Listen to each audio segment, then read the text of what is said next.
Breaking news కర్ణాటకలోని Dharmasthala case కొత్త మలుపులు తిరుగుతోంది. ధర్మస్థల కేసులో ఫిర్యాదుదారుడి తరపు న్యాయవాది ప్రత్యేక దర్యాప్తు బృందం అధికారులకు లేఖ రాశారు. సిట్లోని పోలీస్ అధికారి మంజునాథ్ గౌడ ఫిర్యాదుదారుని బెదిరించి తన ఫిర్యాదును ఉపసంహరించుకోవాలని ఒత్తిడి తెచ్చారని ఆరోపించారు. ఈ ఫిర్యాదుదారుడు మంజునాథ్ పరిధిలోనే ఉంటున్నట్లుగా తెలుస్తోంది. పోలీస్ అధికారి మంజునాథ్ అని తవ్వకాలు జరుగుతున్న స్పాట్లోని తీసుకొస్తున్నాడు. అయితే బెల్తంగడిలోని పోలీస్ స్టేషన్లోకి తీసుకెళ్లి డోర్లు క్లోజ్ చేసి నిన్ను చంపేస్తా, ఫిర్యాదును వెనక్కి తీసుకోవాలంటూ కూడా చాలా క్లియర్గా బెదిరించినట్లుగా సాక్షి తరపు న్యాయవాదులు సిట్ అధికారులకు ఫిర్యాదు చేశారు. ధర్మస్థల పోలీస్ స్టేషన్లో దాఖలు చేసిన ఫిర్యాదును ఉపసంహరించుకోవాలని సాక్షిపై ఒత్తిడి తెచ్చారని లేఖలో తెలిపారు. అసలు ఫిర్యాదును ఉపసంహరించుకోవడానికి ఫిర్యాదుదారుడు సిద్ధంగా ఉన్నట్లుగా అధికారి తప్పుగా చెప్పారని ఫిర్యాదులో న్యాయవాది పేర్కొన్నారు. దాన్ని ఆయన వ్యక్తిగత మొబైల్ ఫోన్లో రికార్డు చేశారని న్యాయవాది అనన్య గౌడ దాఖలు చేసిన ఫిర్యాదులో వెల్లడించారు.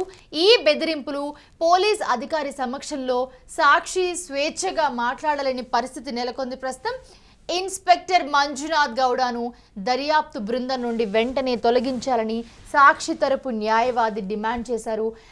అతని ఉనికి ఈ దర్యాప్తుకు ముప్పు కలిగిస్తుందని, సాక్షి భద్రతను దెబ్బతీస్తుందని న్యాయవాది సిట్ సీనియర్ అధికారులకు లేఖలో రాశారు. అయితే సిట్ ఎస్ఐ మంజునాథ్ ఎందుకు సాక్షిని బెదిరించారనేది ఇప్పుడు చర్చనీయాంశంగా మారింది. ఇదిలా ఉంటే ఈ హత్యల కేసులో సాక్షి ఒక్కడే కాదు, మరో రిటైర్డ్ పోలీస్ ఆఫీసర్ హస్తం ఉన్నట్లుగా కూడా సాక్షి ఫిర్యాదులో పేర్కొన్నాడు. ఆ రిటైర్డ్ పోలీస్ ఆఫీసర్ని కూడా 9వ స్పాట్కు తీసుకెళ్లినట్లుగా మనకి క్లియర్గా తెలుస్తోంది. 9వ స్పాట్ వద్ద ప్రస్తుతం తవ్వకాలు చేపడుతున్నారు అధికారులు. 9వ స్పాట్లో మృతదేహాల ఆనవాళ్లు దొరికితే ఈ కేసు మరింత సంచలనంగా మారనుంది. శవాలను పూడ్చిన ప్రాంతం చుట్టూ గ్రీన్ మ్యాట్ కట్టి తవ్వకాలు జరుపుతూ ఉన్నారు. ప్రస్తుతం 2 లొకేషన్లు నేత్రావతి నది ఒడ్డున రోడ్డు పక్కనే ఉండటంతో భారీ బందోబస్తు ఏర్పాట్లు అయితే చేశారు.